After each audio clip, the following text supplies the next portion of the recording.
Anything special with King of the North? Because that's why we're here. We're here for King of the North. King of the North, nah, he was like a layup from day one, and I think a moron could have probably trained him. And gotten him that far too, or even better. Nah, he's always been very good from day one. Great attitude and a real good mind on him.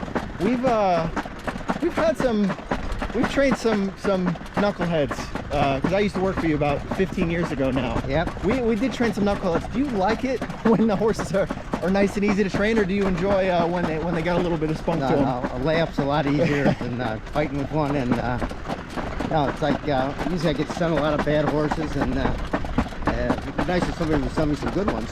Right, yeah. But I made a couple bad ones into making people money, so I kind of enjoy it. It's a little bit of a challenge. I don't want to bring it up, but at this point, we all get a little older. I'm getting older too. Yeah. So you don't drive that much anymore, right? No, I'm 64 now, and 64. I still like driving, but I knew you got to call it an end sooner or later. And probably most of the time I just drive the bad ones. Or if, you drive. Or if we're out of town, some track in Buffalo or Vernon, the driving quality isn't that strong, so I figured I might as well drive it home there. Yeah, you don't have to be, I mean, a lot of times when you're driving in the top state, you got to be sharp, like razor sharp. Repetitions is almost probably more important than actual skill, right? No, just having horsepower. Having horsepower? Yeah, you don't got to be a rocket scientist to know where to put them. How was that transition going? Because I mean, you were at the top with Dewey and some of the other horses, but right around that time, a couple years later, you had Huntsville, and that's when Tetrick drove him. I mean, not Huntsville. One More Lap. Yeah. That was around the time you started transitioning. Was that not hard? so much. Nah, you know, it's funny. Back then, I had about 80 horses. So the year I had One More Lap and I think a horse called Pan Sway. And Pan really Sway, good horse. I asked Timmy if he wanted to drive them too, because they're actually pretty good. They're PA breds, and I was just doing all the New York breds. Okay. So I was driving quite a bit still back then, but now you all get older and you all got to retire from something sooner or later. With going back to King of the North,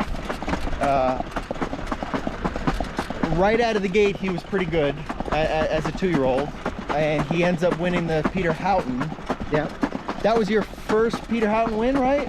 Yeah, probably the only second horse I ever had in it. So, what was it? Just because it was the only horse I ever had in it. Yeah, you didn't enter Dewey in it. Was it because he was just that good so early? And yeah, he was just good, and I don't know. I think there's 5 partners on the horse, so you know, doing a stake payment, you ain't getting beat up too bad. Right. Okay. And then, I mean, that mile he went was phenomenal. So you don't seem like the type that ever gets really overly excited. So, but a win like that. Oh, that was unbelievable. I thought he really had to dig to show that he was a great horse right when he did that, you know? Yeah, I almost felt like sometimes with a lot of 2-year-olds, you see a lot of on the lead, never challenged, they never do anything racehorsey, and he comes from the back and just like digs in. I mean, that's something you don't see out of many 2-year-olds. No, he was very good that way. Mark McDonald did a good job, you know, baby racing him and teaching him how to race. So, you know, he's kind of got. But you know, one thing, it probably goes to the horse though. They got to be level-headed. A lot of trotters, you can't go to, you know, you can't take them back because it's, you know, too hot. But it's like Dewey Cheatham and Howe. He never was on the front end his whole 2-year-old year. I never left the gate. Yeah, I remember that one race. He had like post 10, and he came from last, and just got up. And I mean, just think about it, another 3 feet, and he doesn't win, and he's not the only undefeated Hambletonian champion we've ever had, right? Yeah, I guess. I don't remember that race, but I always he won so many. It's actually, he can't remember. George Brennan, about the second or third start, he went from Netherlands. I had him second last, and he said, Brady, he's got to be unbelievable because no horse could win from that spot. Yeah. And really, at 2, he was pretty dominant. And at 3, too, I mean, he lost 2 or 3 races. Yeah, dude was all right. He was all right. Yeah. With back with King of the North, he ends up going up to Mohawk for the Mohawk Million. Yeah. And that wasn't exactly the way that you would have scripted anything. No, I got knocked down behind the gate basically, and I got pinched, and you know, so that things happen. It kind of is what it is. Yeah. Were you concerned at all? Like, he didn't finish the year as strong as he came into it. It's a long season. Probably made a trainer error. I shipped him back from Canada. It was a long year already.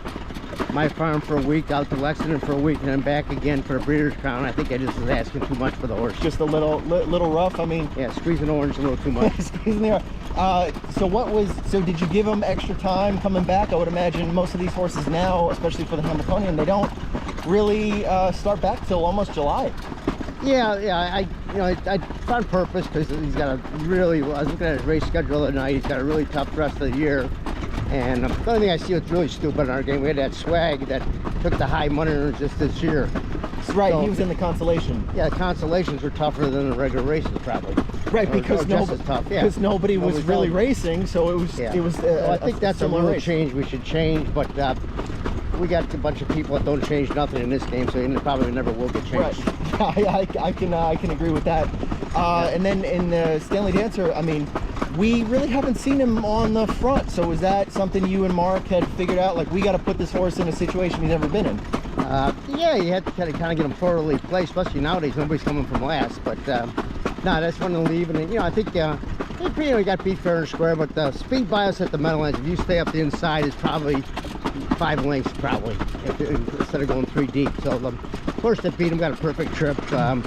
Gotta, for the Hambletonian limbs, maybe get an extra wide bike, especially on the left side, so they can't dip on the inside. Yeah. I mean, honestly, that is something that's changed. The bikes are much thinner than some of the older ones, so there's a little bit more room up the inside. Yeah, no, my driver tends to get beat up the inside a lot, so I got to deal with that, I guess. Does he himself have a blind left eye, or what's going on with him? He might have the wing eye. Right, yeah. Sure. But you got to be overall happy with the way he's progressed through the season, right? Yeah, so far I'm very happy. So hopefully haven't got another 3 months in them that are really outstanding, and where we go, I mean, you've got Rebuff, Joviality, some of the other horses that are pretty damn strong. So he's right in the mix, though.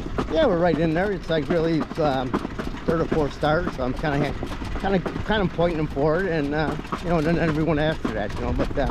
Hopefully I can get the job done again. Anything else we should know about King of the North? I mean, nah, just a perfect horse, and probably the best thing about him is just really nice to drive, and they just relax. Especially for a Walden, a lot of them tend to be a little warm, and he's got a really good head on his shoulders.